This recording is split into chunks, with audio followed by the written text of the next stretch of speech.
परमार्थ संदेश news bulletin का नाम पीएस न्यूज़ बुलेटिन के नाम में परिवर्तित किया जा रहा है। हमें उम्मीद है कि आपका इसी प्रकार का प्यार व विश्वास पीएस न्यूज़ बुलेटिन को भी प्राप्त होता रहेगा।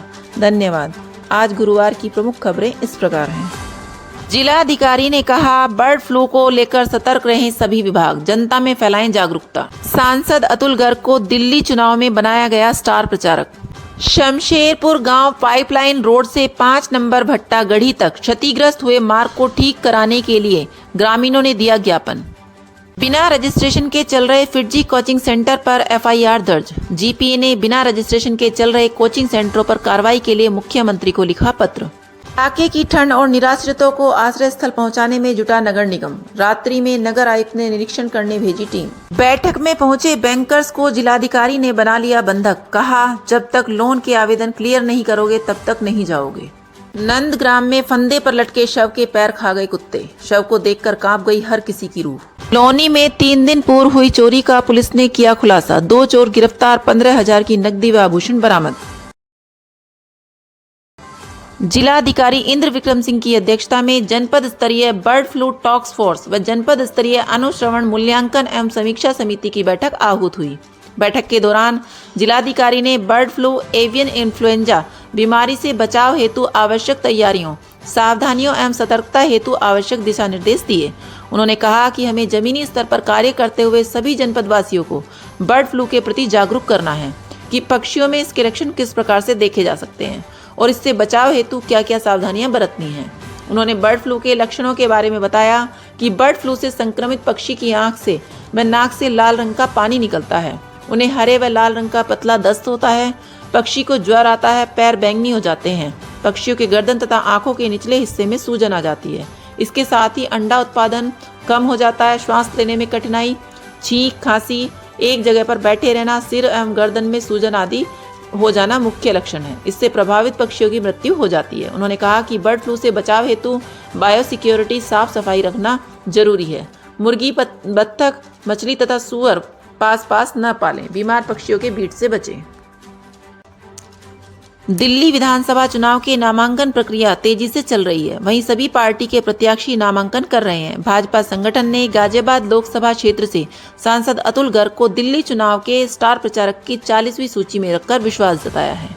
आज सुबह सदर बाजार विधानसभा सीट से भाजपा प्रत्याशी मनोज कुमार जिंदल व बल्ली मारान विधानसभा सीट से कमल बागड़ी के नॉमिनेशन में सांसद अतुल गर्ग साथ रहे। इस अवसर पर अतुल गर्ग ने कहा कि दिल्ली में 8 फरवरी को भाजपा की पूर्ण बहुमत की सरकार बनने जा रही है।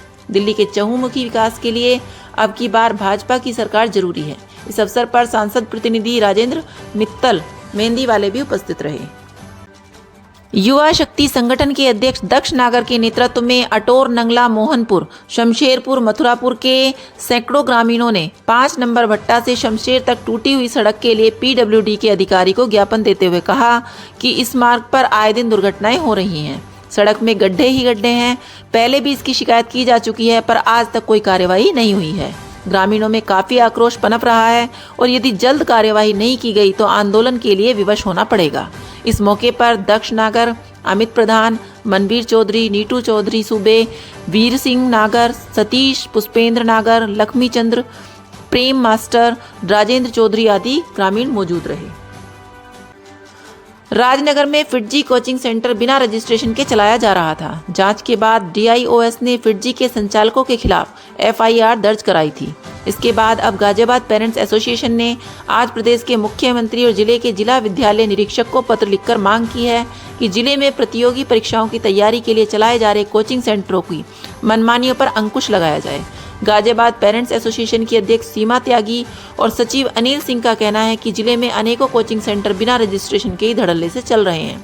ऐसे कोचिंग सेंटर कहने को तो नामी है, लेकिन इनकी मनमानी ऐसी है कि ये बच्चों को सरकारी परीक्षाओं और प्रतियोगी परीक्षाओं की तैयारी के लिए एडवांस के तौर पर मोटी रकम तो अभिभावकों से ऐंठ ही लेते हैं, लेकिन जब बात इन बच्चों को बेहतर तैयारी की आती है तो कम वेतन पर कुछ समय के लिए शिक्षकों को रख लेते हैं और बाद में ये शिक्षक भी गायब कर दिए जाते हैं, जिसका जीता जागता उदाहरण अभी हमने गाजियाबाद के आरडीसी में चल रहे नामी कोचिंग सेंटर फिटजी के रूप में देखा था, जहां बच्चों को पढ़ाने के लिए शिक्षक ही नहीं थे। नगर आयुक्त विक्रमादित्य सिंह मलिक के नेतृत्व में गाजियाबाद नगर निगम निराश्रितों का सहारा बनकर सामने आ रहा है।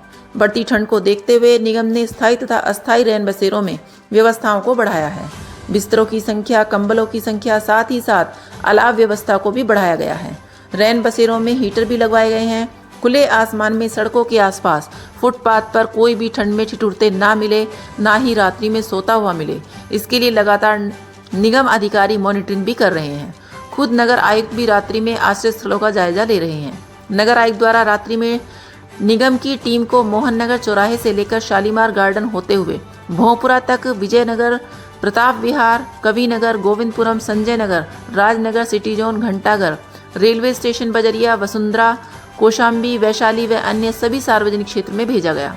खुले आसमान के नीचे ठंड में सोने वाले निराश्रितों को तत्काल आश्रय स्थलों में भिजवाने के निर्देश दिए गए हैं।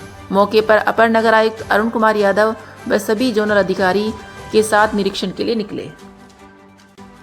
मुख्यमंत्री युवा उद्यमी विकास अभियान के तहत लोन पास न करने पर गुरुवार को जिलाधिकारी ने सभी बैंकर्स को विकास भवन सभागार में बंदी बना लिया। शाम को हुई बैठक के बाद उन्होंने कहा कि जब तक लोन के आवेदन पास नहीं करोगे तब तक यहीं रहना होगा। विकास भवन सभागार में बाहर से ताला लगाकर अंदर उनके खाने पीने की व्यवस्था की गई है। देर रात तक अगर सभी आवेदन नहीं हुए तो उनके सोने की भी व्यवस्था वहीं कराई जाएगी। जिलाधिकारी इंद्र विक्रम सिंह ने बताया कि बैंकर्स के पास 403 आवेदन भेजे गए थे, जिसमें से 365 आवेदन फॉरवर्ड भी हो गए हैं, लेकिन महज 50 आवेदन इन्होंने पास किए हैं। जिलाधिकारी के ताला लगाने के बाद तत्काल 11 व उसके बाद शाम 7 बजे तक 70 आवेदन पास किए गए। जिलाधिकारी ने सभी को कमरे में बंद कर उनके खाने पीने की व्यवस्था कराई है। उन्होंने सभी बैंकर से कहा है कि वह रात में एक बार फिर निरीक्षण करने आएंगे। उस समय तक लोन अगर पास हो गए तो वह घर जा सकेंगे, नहीं तो रात में सोने की व्यवस्था भी यहीं कराई जाएगी। गाजियाबाद के नंदग्राम में फंदे पर लटके मिले शव को कुत्ते खा गए। घटनास्थल पर पुलिस अधिकारी पहुंचे तो शव की हालत को देखने के बाद वे भी हिल गए। नंदग्राम स्थित डबल टंकी मोहल्ला के मकान से दुर्गंध आने पर आसपास के लोगों ने पुलिस को सूचना दी। पुलिस ने मकान का गेट खोलकर देखा तो मकान मालिक हंसराज उम्र 55 वर्ष का शव फांसी पर लटका मिला।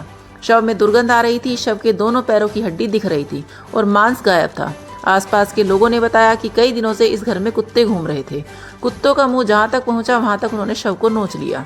फंदे पर लटके शव के दोनों हाथों के पंजे भी कुत्तों ने नोच रखे हैं। पुलिसों का कहना है कि शव की हालत देखकर करीब 1 सप्ताह पुराना लग रहा है। 13/1/2025 को थाना लोनी की गिरी मार्केट में एक मकान से नकदी व आभूषण चोरी करने वाले 2 अभियुक्तों को पुलिस ने गिरफ्तार किया है। अभियुक्तों में बाबू व शानू निवासी मनसा मंदिर के पास डाबर तालाब, थाना अंकुर विहार, गाजियाबाद है।